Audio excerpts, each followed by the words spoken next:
Iran पर अमरीकी और इसराइली हमलों के बाद ईरान की भरपूर जवाबी कार्रवाइयां जारी हैं। खत्ते में मौजूद अमरीकी अड्डों पर ईरानी हमलों में तेजी आ गई है। 14 अमरीकी अड्डों के साथ अमरीका के 5वें बहरी बेड़े को भी टारगेट किया गया। पासदारान इनकलाब ने दावा किया कि इन हमलों में 200 अमरीकी फौजी मारे गए हैं। जनरल इब्राहिम जब्बारी ने खबरदार किया कि ईरान अमरीका के खिलाफ जंग में एडवांस मिसाइल्स इस्तेमाल करेगा।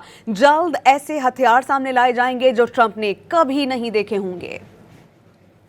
इसराइल और अमरीकी हमलों का जवाब। पासदारान इनकलाब ने खित्ते में मौजूद 14 अमरीकी अड्डों को निशाना बनाने का दावा कर दिया। ईरान की पासदारान इनकलाब के तर्जुमान ने कहा कि इन हमलों में 200 से जायद अमरीकी फौजी हलाक हो चुके हैं। तर्जुमान ने इस अज़्म का भी इजहार किया कि ईरानी अफवाज का ताकतवर ऑपरेशन वादा सादिक चहारुम भरपूर कुव्वत से जारी रहेगा। वाज़ेह किया कि अमरीकी अड्डों पर अब ईरानी फोर्सेस के हमले मजीद शिद्दत के साथ होते रहेंगे। पासदारान इनकलाब के जनरल इब्राहिम जब्बारी के मुताबिक ईरान अब अमरीका के खिलाफ जंग में एडवांस मिसाइल इस्तेमाल करेगा।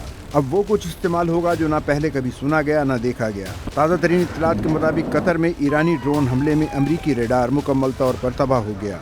ईरान ने बहरीन में भी अमरीकी नेवल बेस पर बड़ा हमला किया। बहरीन में अमरीकी नेवल बेस से धुएं के बादल उठते नजर आ रहे हैं।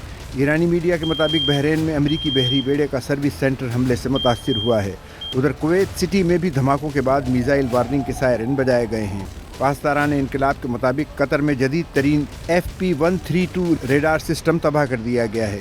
बैलिस्टिक मिसाइलों का मुकाबला करने के लिए बनाए गए इस रेडार सिस्टम की रेंज 5000 किलोमीटर थी। ईरान का कहना है कि कई अमरीकी और इसराइली मिसाइल ईरानी हुदूद तक पहुंचने में नाकाम रहे। कई दुश्मन मिसाइल इराक और खलीज फारस के सहराओं और शहरों में गिरकर तबाह हो गए। नए जवाबी हमले में बहरीन, कतर और मुत्तहिदा अरब अमारात में अड्डों को निशाना बनाया गया। नए हमले में अमरीका के 5वें बहरी बेड़े के साथ जहाज़ों को भी निशाना बनाया गया।